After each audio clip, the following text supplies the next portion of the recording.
Bonjour à tous. J'ai le plaisir de vous présenter la table ronde de Great Place to Work Switzerland.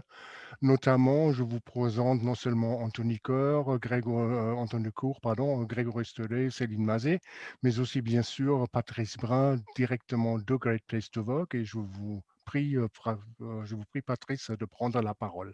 On se voit Et plus tard. Merci, très bonne journée. Bon merci beaucoup. succès. Bonjour à toutes et bonjour à tous. Donc, Patrice Brun, consultant pour Great Place to Work. J'ai le plaisir d'être l'animateur de cette table ronde autour de l'innovation et de l'agilité au sein des Best Workplaces, dont nous avons trois représentants parmi nous.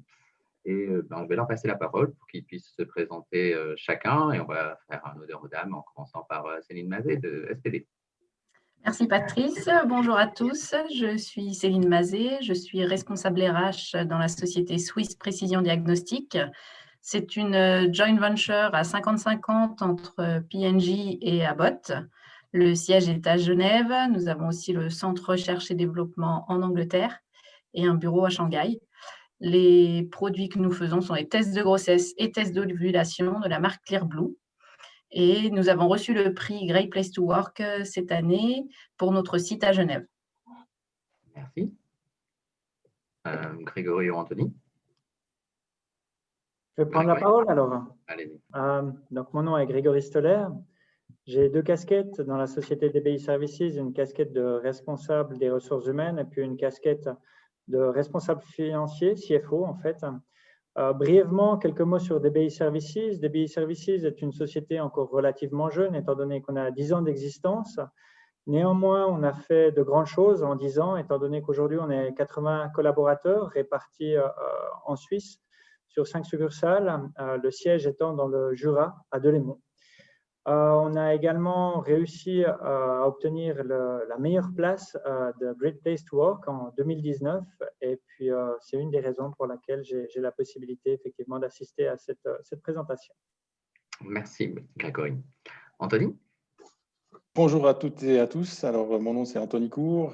Je suis Head of Enterprise Services chez Globase. Alors, c'est aussi double casquette un peu comme Grégory, puisque c'est toute la partie administrative de chez Globase. Globase étant une société IT qui est active essentiellement sur les éditions logicielles de premier pilier, enfin de tout ce qui est AVS. Donc, on crée des logiciels pour gérer les caisses de compensation. Et puis, nous avons aussi deux sites, un qui est au Noirmont, dont c'est le siège historique dans le canton du Jura, et puis des sièges aussi, enfin un bureau à Morges sur l'arc lémanique. Parfait. Merci beaucoup pour votre présenté. Pour notre audience, si vous avez des questions, n'hésitez pas à utiliser la partie Question and Answer. Nous vous dédierons la base du temps à la fin de la table ronde pour répondre aux questions qui auront été posées au fur et à mesure. Donc, n'hésitez surtout pas à utiliser cet outil.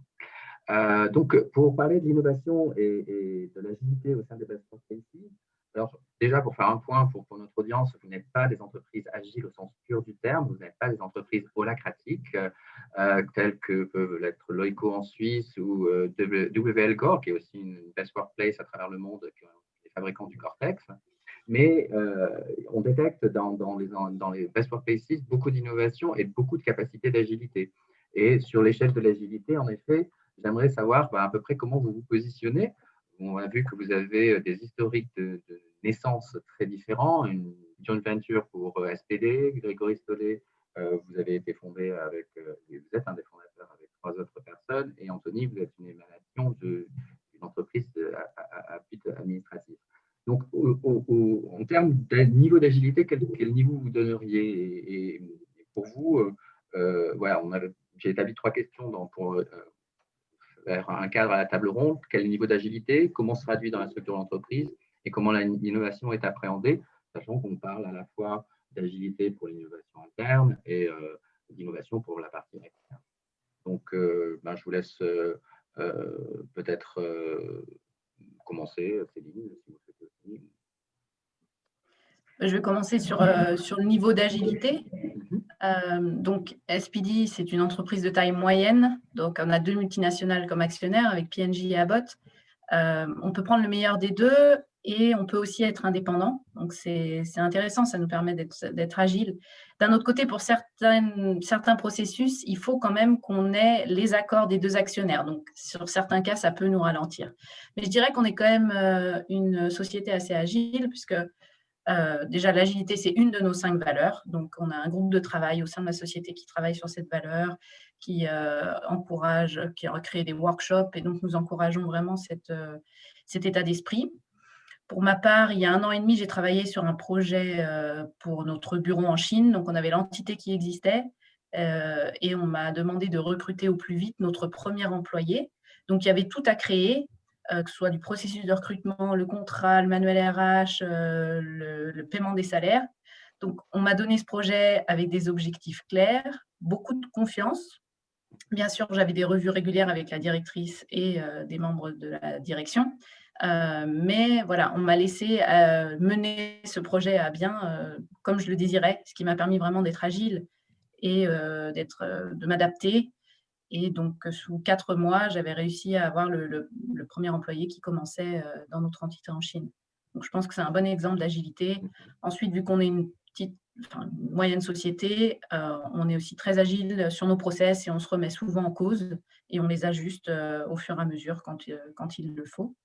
Puis enfin, on est dans des bureaux agiles. Donc aussi, tout au long de la journée, ça permet à nos employés de pouvoir changer d'espace, soit d'être dans une petite salle de conférence pour un appel ou une salle de réunion, ou alors aller plus dans un salon. Donc vraiment, c'est toute cette agilité qui représente Speedy. Grégory? Alors, moi, je vais peut-être juste revenir sur l'agilité et puis la notion d'agilité. Je pense qu'au cours de ces 20 dernières années, le plus gros impact de la transformation numérique, c'est lié à cette permanence du changement rapide et puis d'où cette nécessité d'agilité. Effectivement, ces changements, ces adaptations, cette faculté d'adaptation, je pourrais parler du Covid, mais je pense qu'on en parle suffisamment autrement. On a besoin d'agilité, de pouvoir s'adapter rapidement à des changements qui affectent potentiellement durablement l'entreprise. Et puis aujourd'hui, cette adaptation, finalement, elle est liée à l'entreprise et puis directement ou indirectement aux personnes qui y travaillent. Et je pense qu'il est nécessaire à la fois d'adapter les processus, mais également de préparer les collaborateurs à devenir agiles. Cette agilité, elle a aussi des effets de bord, notamment la fatigue chez les collaborateurs. On parle de plus en plus aussi de burn-out ces temps. C'est des effets de bord, je dirais, de cette agilité où on demande sans cesse aux collaborateurs de renouveler à la fois ses connaissances, ses méthodes de travail, s'adapter à des nouveaux processus. Et puis, pour rester agile, pour rester avec des collaborateurs, je dirais, qui restent agiles, qui restent au top de leur performance, c'est nécessaire de leur porter de l'intérêt. Et je crois que c'est vraiment ce qu'on fait chez DBI Services. On porte de l'intérêt à nos collaborateurs pour les garder éveillés, pour savoir comment ils vont, avoir vraiment un intérêt sur leur état de santé, leur état émotionnel. Et puis, je crois que c'est vraiment important. Et ça passe par des éléments comme la proximité avec ses collaborateurs, avoir des équipes qui restent petites. Pour moi, une équipe petite, c'est une équipe aussi qui est agile. On ne dépasse pas, par exemple, les 10 collaborateurs dans nos équipes pour que le manager puisse conserver du temps pour faire des face-to-face meetings, avoir des appels s'enquérir de leur état de santé, de comment ils vont aussi, comment ils s'adaptent dans cette période qui est malgré tout un peu particulière, prendre de leurs nouvelles au quotidien, savoir si tout fonctionne bien, parce que c'est vrai que s'enquérir de l'état de santé de quelqu'un qui travaille en home office, c'est une possibilité qu'on offre à nos collaborateurs, et particulièrement ces temps, je dirais, savoir comment ils vont, s'enquérir de leur santé, c'est particulièrement délicat, mais c'est aussi particulièrement important. On a aussi mis en place, avec la situation actuelle, d'autres canaux de communication. On travaillait beaucoup avec les emails avant.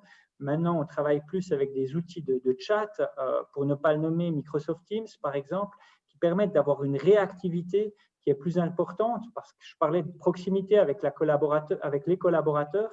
La communication ou les outils de communication, c'est également quelque chose de vital quand on parle de proximité avec les collaborateurs pour pouvoir, comme je le disais, savoir comment ils vont, pouvoir réagir aussi plus vite. Donc, nous, c'est ça finalement chez nous, chez DBI Services, ce qu'est l'agilité. Il faut aussi savoir qu'on est une entreprise informatique, donc l'agilité, c'est à quelque part ancré dans notre ADN. Et puis, c'est vrai qu'on y viendra tout à l'heure, l'innovation, ça fait également partie de nos valeurs et puis de notre ADN. Donc, c'est quelque chose qu'on prend vraiment à cœur. Et de ce que je connais aussi de DBI Services, au niveau de la communication, il y a beaucoup de transparence au niveau de la direction envers les salariés. Alors, tout à fait. Ça, c'est un aspect qu'on a pris en compte dès le début. On fait des meetings réguliers. 2 fois par année, on réunit tous les collaborateurs pour faire un point de situation. D'ailleurs, le prochain a lieu justement demain. Un point de situation sur l'état de santé de l'entreprise. Qu'est-ce qui s'est passé ces derniers temps? Qu'est-ce qui va se passer dans 6 mois? Nos collaborateurs ont également la possibilité de prendre la parole devant tout le monde. Et ils ont des sessions, ils expliquent ce qu'ils ont fait comme projet, ils expliquent les difficultés qu'ils ont rencontrées et puis ça permet de partager des expériences. Et puis, je parlais de valeurs tout à l'heure, le partage est une de nos valeurs clés. Donc, effectivement, pour rebondir là-dessus, c'est vrai que c'est des éléments qui sont importants, la communication, le partage, la transparence, c'est des choses sur lesquelles on revient de plus en plus. OK. Anthony?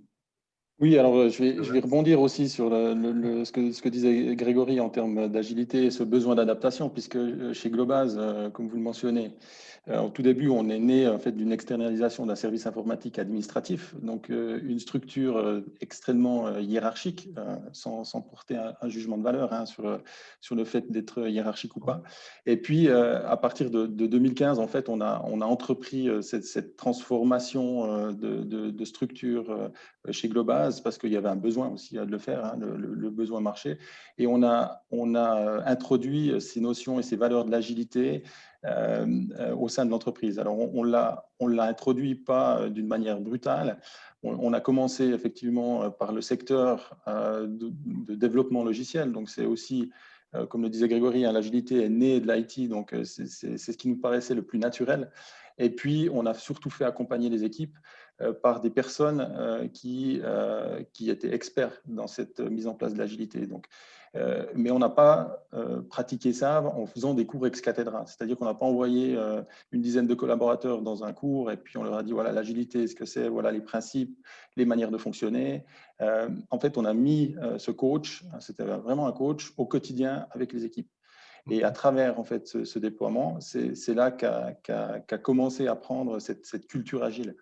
Et chez Globase, ce qu'on a visé, en fait, c'est de responsabiliser les gens et de donner un degré de responsabilité plus élevé au sein des équipes. Et ça, c'était le moteur, je dirais essentiel.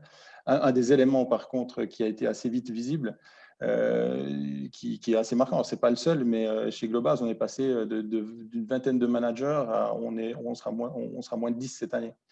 Donc, on a quasiment divisé par 2, mais ça n'a pas été possible et ce n'était pas le but en soi. Ça a été possible, en fait, simplement parce que les gens et les personnes, elles ont aussi envie de prendre ces responsabilités.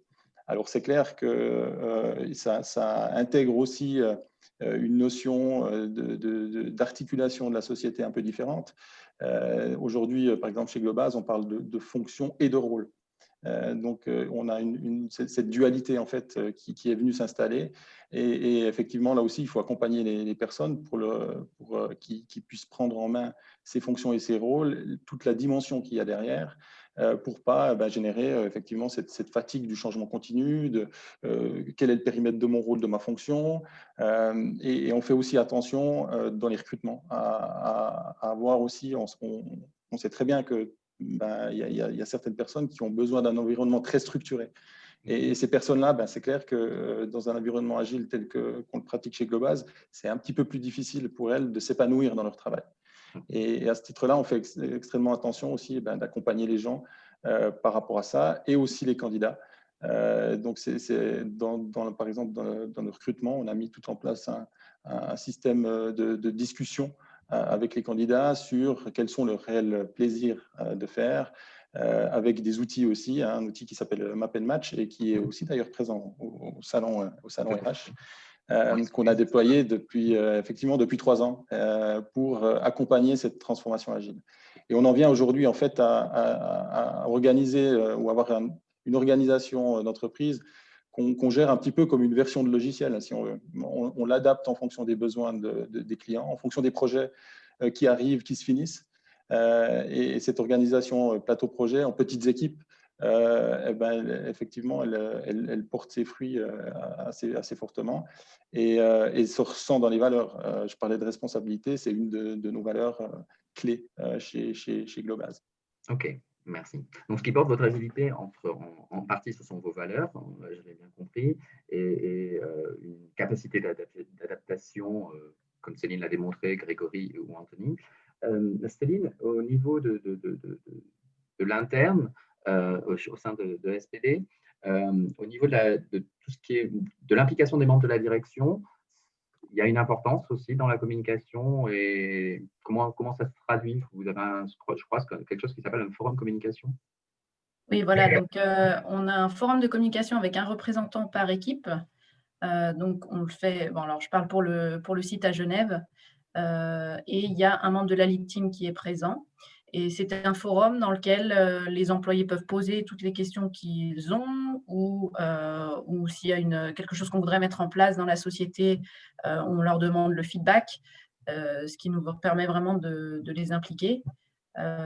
Et grâce à ce forum, on a mis plusieurs choses en place, des choses qui peuvent paraître toutes simples, mais avoir un panier de fruits toutes les semaines qui soit livré dans l'entreprise. Voilà, c'est des petites idées qui sont venues d'employés, qu'on a validées ensuite avec le membre de la Lead Team qui fait partie du forum de communication. Et puis, quand on était en confinement aussi chez nous, grâce à ce forum, on a mis en place des cafés virtuels tous les matins pour rester connecté. Et puis également des concours photos, concours de sport, des challenges qu'on s'est mis pour vraiment rester connecté et ça a permis de même mieux se connaître entre collaborateurs. OK.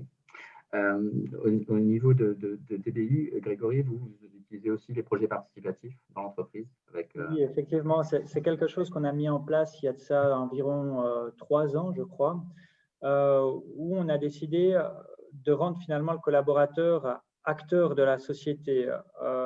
Dans beaucoup de sociétés, on pousse les informations, et puis on pousse les règlements, et puis on dit finalement au collaborateur ce qu'il doit faire, ce qu'il ne doit pas faire. Et puis on s'est dit à un moment donné que le collaborateur avait plus de valeur que ça, qu'il avait également des idées, et souvent des bonnes. Et puis on a décidé de le rendre acteur, comme je le disais, au travers de ces projets participatifs. Je peux vous donner par exemple un des projets participatifs qui nous a affectés il y a 3 ans et que j'ai géré, c'est la mise en place du home office. C'est vrai que c'est des choses qui affectent durablement le collaborateur. Comment est-ce qu'il voit le home office? Quelle durée, quels impératifs on doit mettre en place par rapport au home office? Parce que finalement, le home office, vu de la direction à l'époque, c'était un peu lâcher les brides. C'était faire confiance au collaborateur en lui disant écoute, maintenant tu ne seras plus dans nos locaux, tu vas travailler à distance et puis on va te mesurer peut-être de manière différente. Et puis on a décidé de faire ce projet participatif qu'est le home office, justement, où on a dit finalement voilà, vous avez un cadre, c'est le cadre légal. C'est un projet qui a été géré par moi, en l'occurrence, et puis on s'est réunis plusieurs reprises, puis on est venu avec nos idées, chacun voyant le home office de manière un peu différente, et puis on a mis en place le règlement justement de home office de DBI Service qui fonctionne maintenant et qui est en place depuis 3 ans et qui nous a permis justement de faire assez facilement face aux obligations liées au Covid-19, où les collaborateurs avaient déjà tous les outils en place pour travailler à la maison, les best practices aussi pour travailler à la maison. On a fait appel aussi à des intervenants externes. On a également utilisé des remontées d'expérience d'autres sociétés informatiques qui avaient mis ça en place pour savoir ce qui s'était bien passé, ce qui n'avait pas bien fonctionné ou ce qui était améliorable, je dirais. Et puis voilà, maintenant, depuis 3 ans, c'est un des projets qui a bien fonctionné. Et vraiment, c'est les collaborateurs qui l'ont mis en place, qui ont décidé du règlement sous l'aval après de la direction, qui l'a simplement validé. Et puis voilà, on a d'autres projets collaboratifs, des projets environnementaux, on a des projets communication, mais régulièrement, on met en place certains projets participatifs parce que ça donne vraiment de la valeur aux collaborateurs et puis ils se sentent acteurs du succès de la société et ça, je crois que c'est important. Merci. Anthony, pour Globase, je crois que vous parlez aussi du terme de communauté pour vous. Exactement. En fait, quoi on a donc mis en place cette organisation en plateau projet produit en fonction des enjeux. Le but de ces plateaux, en fait, c'était de réunir autour d'un enjeu particulier une équipe avec différentes perspectives métiers. C'est-à-dire que, en guillemets, autour d'un même plateau projet, on a des analystes, des développeurs, des gens qui s'occupent des infrastructures informatiques, de la sécurité, du support, on va jusqu'au support, sur un même plateau. Mais par contre, c'est clair qu'entre ces plateaux, il faut quand même un lien parce que la manière d'opérer un système informatique, les bonnes pratiques dans le développement d'un logiciel, elles sont quand même communes à un métier. Et ces communautés, en fait, elles viennent en transverse, effectivement, pour assurer une diffusion des bonnes pratiques. Et puis, elles sont aussi en charge, au même titre que les plateaux projets, d'assurer un certain state of the art en termes de pratiques techniques, technologiques. Et ça, c'est exactement, c'est essentiel. Donc, en fait, l'innovation, on l'a aussi quelque part, on n'a pas créé une cellule innovation, on la laisse au sein des équipes avec des enjeux qui sont diverses. Et on essaye ça va dans le sens de ce que je disais avant, la responsabilisation des personnes, de mettre cette emphase sur l'innovation au plus près aussi de nos clients. Parce que, ça c'est aussi la... Voilà, exactement. Mais ça, c'est peut-être aussi la vocation de Globase. On n'est pas voué à créer de la nouvelle technologie. On ne va pas aller sur le terrain des GAFAM ou autres. Mais par contre, on se doit pour nos clients de comprendre les impacts de ces nouvelles technologies, de savoir comment on va les intégrer effectivement auprès de nos clients. Et le système aujourd'hui dual plateau projet communauté nous paraît en tout cas le meilleur moyen d'avoir une vitesse d'innovation qui apportera de la valeur finalement à nos clients. Vous êtes aussi dans un marché de niche global. Exactement. Comme je le disais avant, on est sur l'édition logicielle du premier pilier, donc ce sont des systèmes un peu particuliers. Quelque part, si je vulgarise, on crée des ERP pour les caisses de compensation. Donc, c'est effectivement un marché de niche, mais ce développement de logiciels, il se fait vraiment avec les gens du métier. Toutes les évolutions qu'on fait, les gens, on n'est pas comme une société comme Microsoft qui font leurs évolutions et qui les poussent. Le client est intégré au quotidien avec les équipes. Ok. Effectivement. Justement, parmi les questions, il y avait la troisième question, c'est comment l'innovation est appréhendée. On va peut-être revenir sur Céline et SPD. Vous pouvez nous parler à peu près de ce qui se passe en innovation et comment c'est structuré peut-être chez vous, l'innovation? Est-ce qu'il y a toujours cette notion d'agilité ou vous êtes plus traditionnel? Alors, il y a tout ce qui est innovation produit, qui est faite dans notre centre de recherche et développement en Angleterre. Donc, la marque Clearblue, elle existe depuis 1985. La joint venture, elle, a été créée en 2007, donc le produit existait déjà. Il y a eu de nombreuses innovations. Tests de grossesse, tests d'ovulation sont maintenant même digitaux. Avant, ils étaient visuels, mais il y a eu tout plein d'étapes entre tout ça. Si je parle plus du siège à Genève, on a aussi des moyens d'être innovatif, même si on ne travaille pas en recherche et développement. Être innovant, c'est aussi une de nos 5 valeurs. Donc, aussi bien l'agilité que l'innovation, c'est vraiment des choses clés pour SPD. On a vu récemment avec nos départements finance ou RH qui ont innové en mettant en place des logiciels pour supprimer certaines tâches, soit manuelles, et puis aussi réduire des risques d'erreur. Et puis, l'équipe de direction est vraiment ouverte à toute innovation. D'un point de vue RH, l'année dernière, on a participé à Great Place to Work. C'était nouveau pour SPD, on ne l'avait encore jamais fait. Avant, on faisait des questionnaires d'engagement en interne.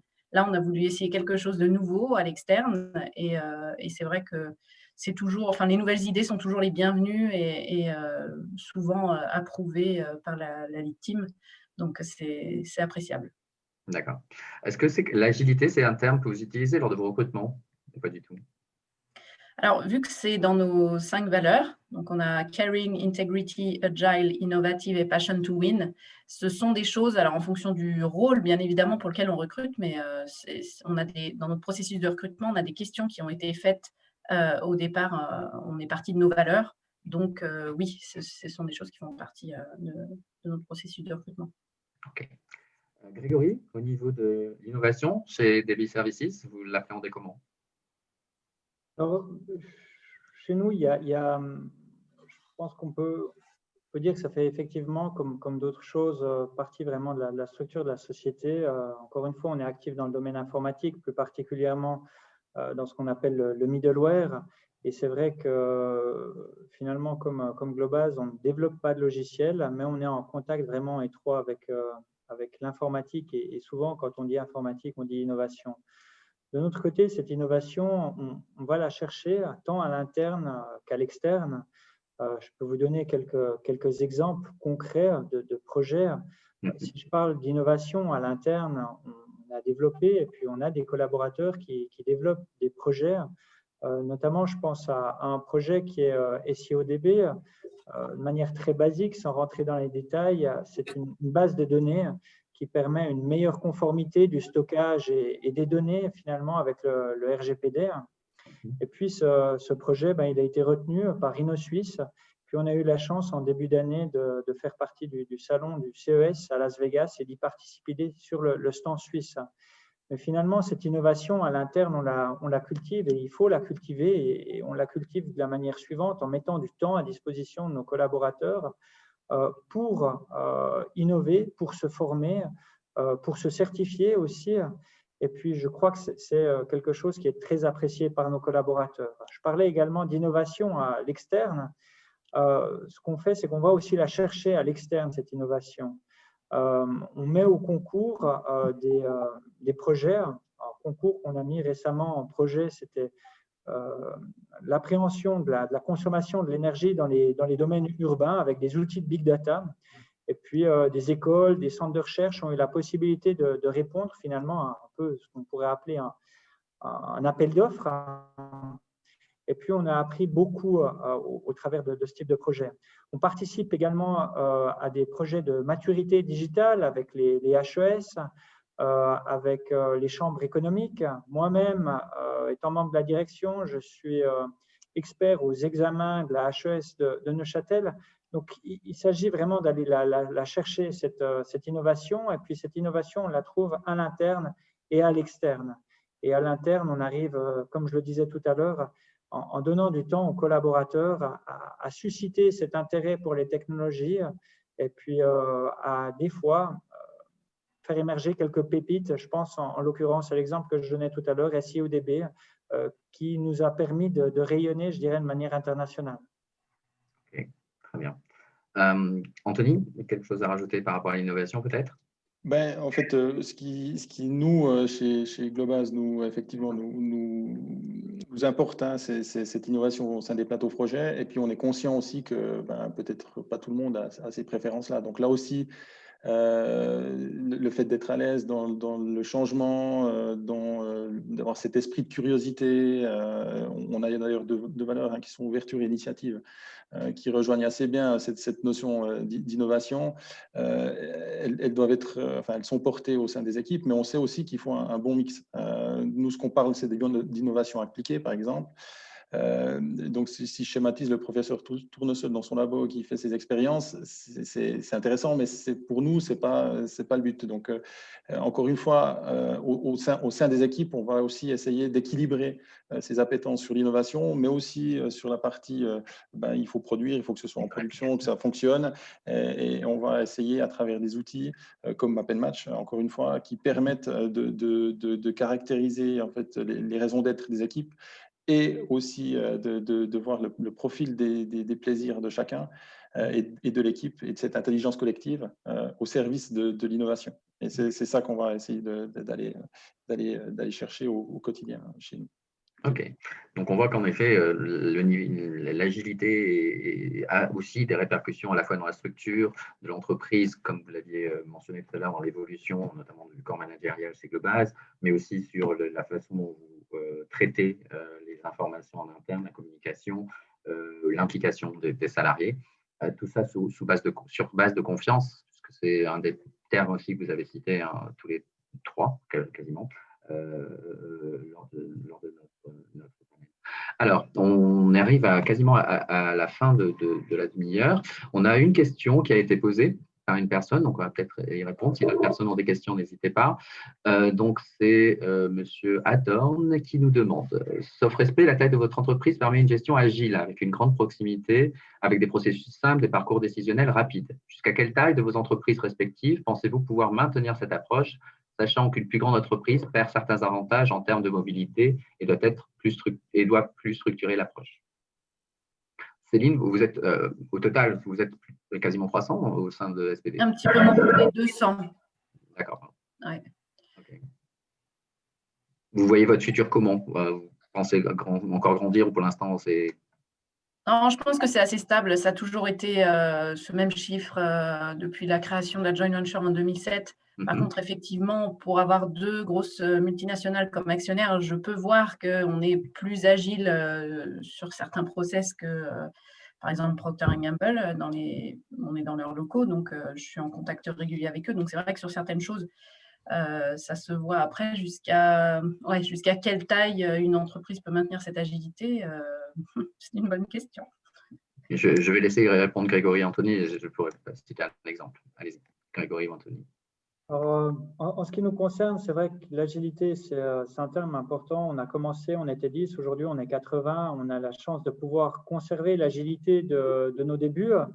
Mais pour ça, on a mis en place certaines choses. On a limité, comme je le disais tout à l'heure, le nombre de personnes par équipe. Alors ça aussi, ça a peut-être des limites. On a mis en place des outils comme des BPM, Business Process Management, pour avoir des processus de décision très structurés et puis le plus rapide possible. On a mis en place des outils de communication.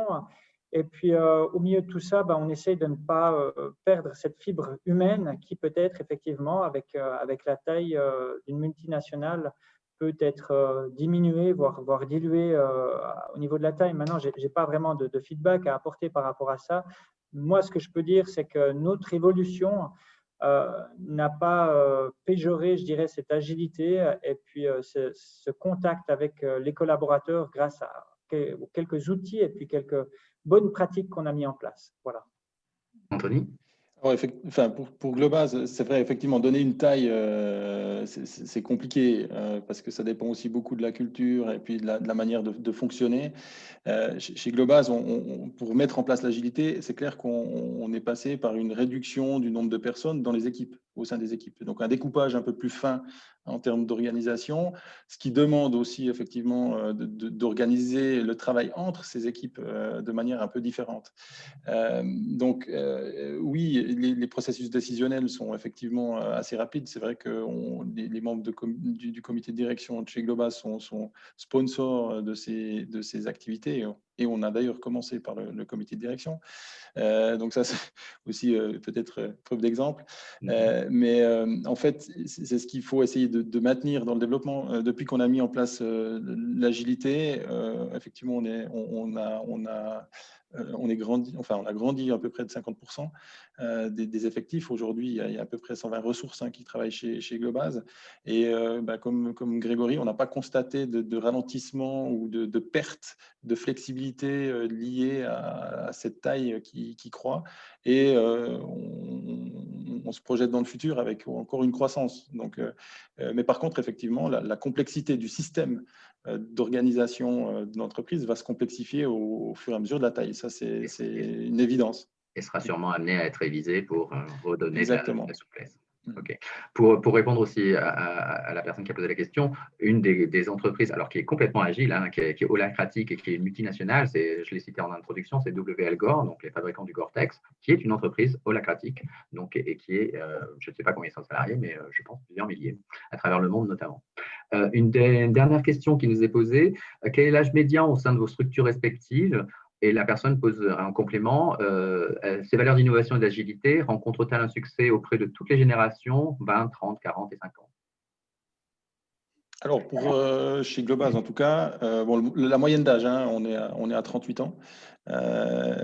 Après, en termes d'agilité, effectivement, elles sont transverses dans toute l'entreprise. Donc, la moyenne d'âge, effectivement, est relativement jeune.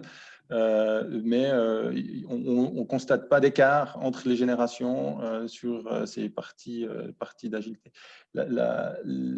Peut-être c'est plutôt l'accompagnement au changement et le fait, effectivement, de quelqu'un qui a 15-20 ans de société, la mise en place de cette agilité a été effectivement peut-être un peu plus difficile et a nécessité plus d'accompagnement que quelqu'un qui arrive et qui est tout frais, tout neuf au sein de la société ou qui sort d'une école. Ça, c'est sûr. C'est un constat qu'on a assez vite posé.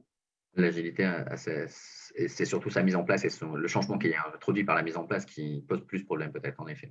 Tu fais des habitudes installées de collaboration. Céline et ensuite Grégory peut-être, juste sur cette question. Moi, je rebondis sur ce que disait Anthony. Je suis tout à fait d'accord que voilà, chez nous, la moyenne d'âge, elle est de 41 ans. Alors, je prends en compte tous les sites. Mais voilà, c'est pareil, c'est des valeurs qu'on a mis en place, on travaille dessus. Il y a des groupes de travail qui organisent des choses sur ces valeurs. Et donc, après, voilà, c'est à chacun un peu de s'adapter et aux managers d'encourager cet état d'esprit. Mais bon, il n'y a pas, voilà, en recherche et développement, on a des personnes qui sont là depuis de nombreuses années et qui se sont adaptées également à nos nouvelles valeurs qu'on a publiées il y a maintenant presque 2 ans. Et que vous aviez construites collaborativement, les valeurs? Exactement, ouais. D'où leur adhésion aussi à ça. Voilà. Ouais. Okay. Grégory? Moi, j'ai envie de dire que ces valeurs d'innovation ne sont pas forcément toujours liées à l'âge. Il y a d'autres dimensions à prendre en considération. Je crois que chacun a son propre background, a son propre parcours de vie. Et puis, comme le disait aussi tout à l'heure Anthony, il y a des personnes qui sont plus à même à innover, il y a des personnes qui sont plus à même à être agiles.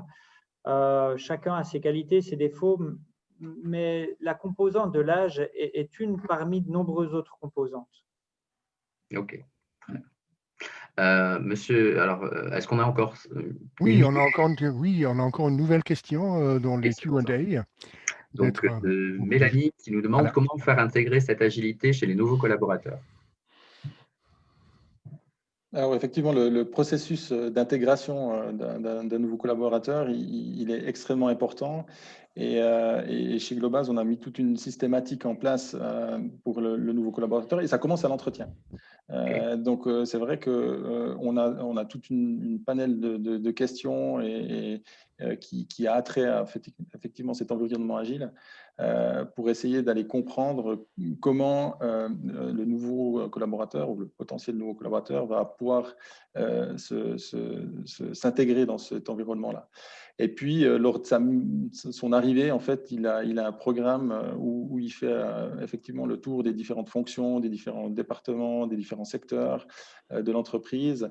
Il est en contact avec des personnes. On le forme sur les outils aussi liés à l'agilité, parce que toute cette mise en place d'agilité, elle est aussi liée à des outils. Et puis, on l'accompagne pendant son temps d'essai, en fait, de 3 mois. Et on fait un bilan après ces 3 mois. Et c'est à partir de là qu'on va commencer à regarder où il faut mettre un peu plus de focus sur cette intégration, comment elle se passe, etc.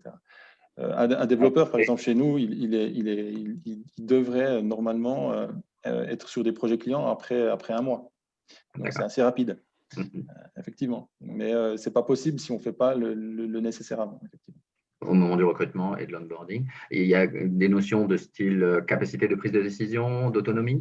Alors, effectivement, oui, et qui sont cruciales. Et puis, il est aussi accompagné par son équipe, au sein de l'équipe. Puisque les décisions se prennent au sein de l'équipe, s'il a un problème particulier sur un projet X ou Y, il va trouver la réponse au sein de l'équipe et de ses collègues. Et ça participe quelque part à cet aussi esprit d'équipe, qui est une de nos autres valeurs d'ailleurs, et qui facilite l'intégration en fait, de ces nouveaux collaborateurs. Ok. Et l'outil Map and Match y est pour quelque chose, j'imagine. Aussi, oui, effectivement. Ok. Céline, peut-être? Oui, chez nous aussi, tout part du recrutement. Le recrutement, on le fait en 2 parties. On a toujours un entretien technique, vraiment sur le poste, et on fait une partie qu'on appelle l'entretien de culture, vraiment pour voir s'il y a déjà un match avec nos valeurs. Donc déjà, on va poser quelques questions en lien avec l'agilité.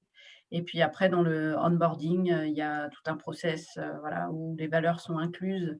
Donc voilà, on en parle et la personne, bien évidemment, est intégrée à toutes les activités qui sont faites en lien avec les valeurs, en lien avec l'agilité.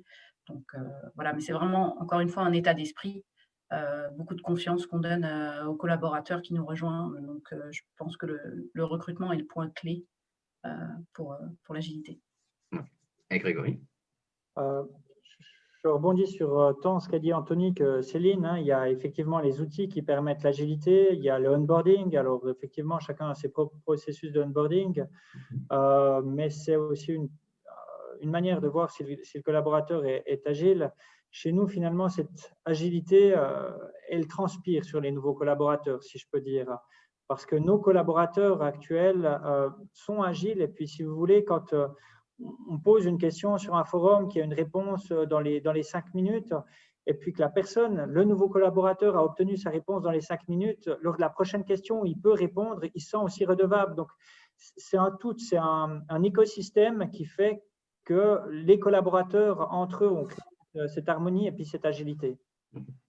Il y a de la confiance entre eux et ils doivent compter les uns sur les autres et ils comptent les uns sur les autres. Et c'est le liant vraiment qui nous lie finalement entre les différents collaborateurs. Chez nous, c'est cet esprit de confiance, de communication, cette agilité. Et ça, c'est vraiment, si on veut bien, le ciment qui fait qu'à la fin de la journée, le mur, il tient quoi qu'il arrive. Écoutez, on arrive à la fin de ce panel. Je vous remercie tout d'abord d'y avoir participé. Je remercie les personnes qui ont assisté et je repasse la parole à Hakim. Voilà. Merci à vous 4. Merci d'avoir enrichi le programme du Salon RH en ligne. Voilà, pour tous ceux qui aimeraient bien rester en contact avec vous en poursuivant peut-être la discussion, je vais mettre dans le chat le lien vers votre stand. Je vous souhaite tous une bonne fin d'après-midi. Merci et très bonne journée. Au revoir, messieurs, dames. Merci. Merci à vous. Merci, au revoir, bonne journée. Bonne journée, au revoir.